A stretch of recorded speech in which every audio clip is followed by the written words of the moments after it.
Can better golf be easy? Why, yes, it can. Let's get after it.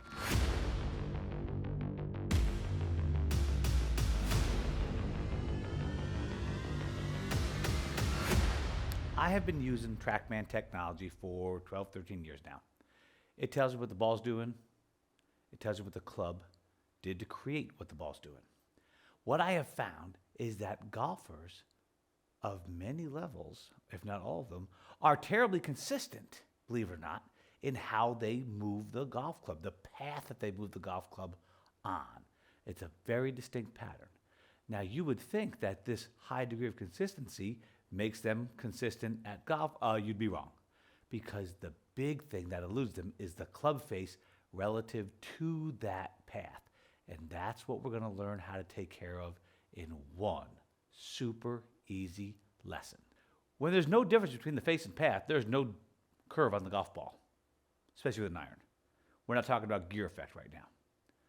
We're going to try to shrink that. Let's say that I have a club path that is going way out to the right. Okay, let's see if I can do it. Club path way out to the right. Okay, let's see how much that ball curved.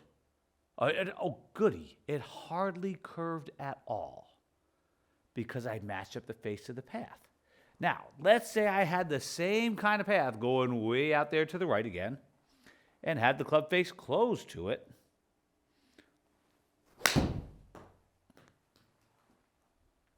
Okay, I got another 11-degree path, and now the golf ball has gone all the way over to the left-hand side.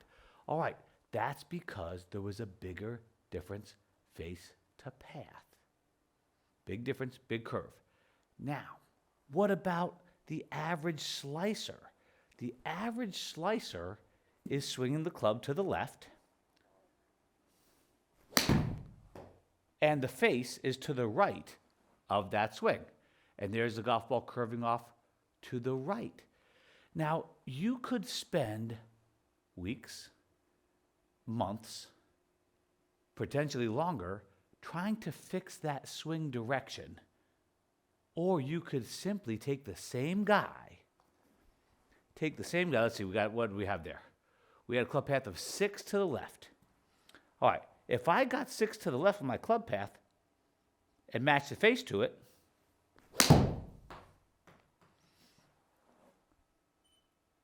okay, fine. Hey, look at how much straighter that ball flew. Whoa. Now that is really cool.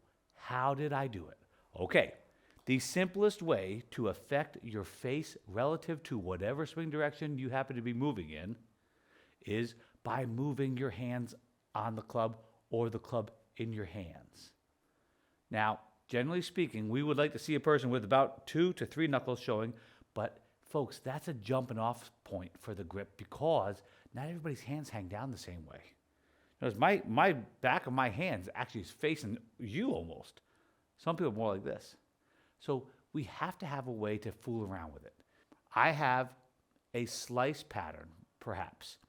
A slice pattern means I'm swinging to the left, the path is left of the face.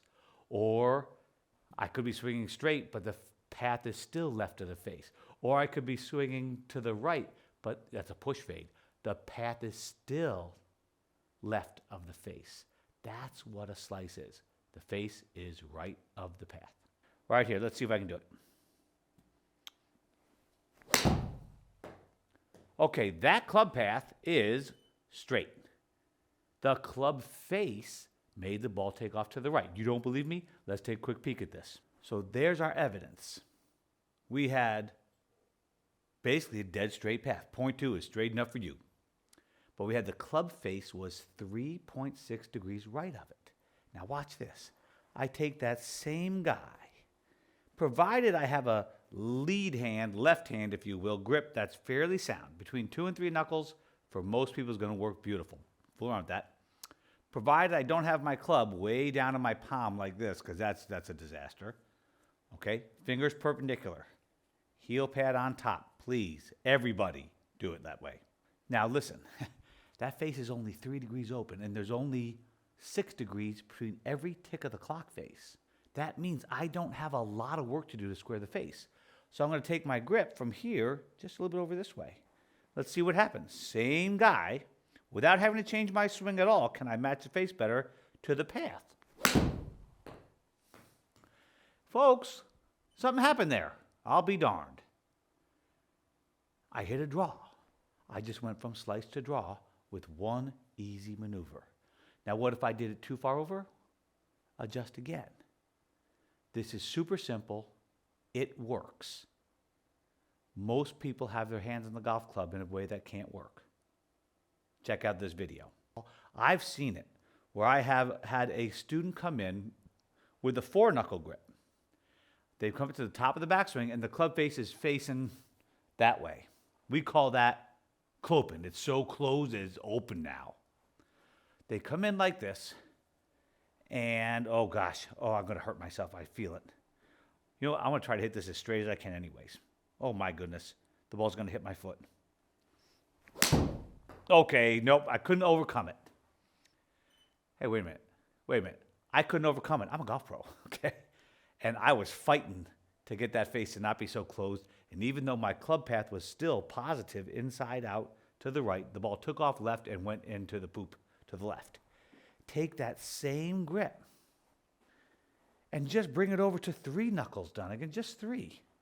So there's 3, still feels like it's closed, but again, without changing the golf swing, let's see what happens. Well, I'll be darned. It went a whole bunch straighter. Folks, I cannot tell you how important this is, that you match up that club face with your golf shots so that you minimize the curve. Even if I'm hitting a dead pull, let me ask you a question. Even if I'm coming, I don't know if I can come this far over the top and hit a golf ball, but I'm going to do it anyway, just for you folks. If I am coming dead outside in, could I still match the face to the path? Why, obviously I could. Yippee skippy. Now, folks, if I'm smart, if I'm like tour player smart, and my ball keeps going over that way, you know what they do? They just turn over this way to the right and play the pull. Or they turn to the left and play the push. Be smart about it, but use your hands to get this golf club in such a way that you minimize the face-to-path difference. If you hit the ball straighter, you hit it farther, then you can aim yourself. All right, get after it.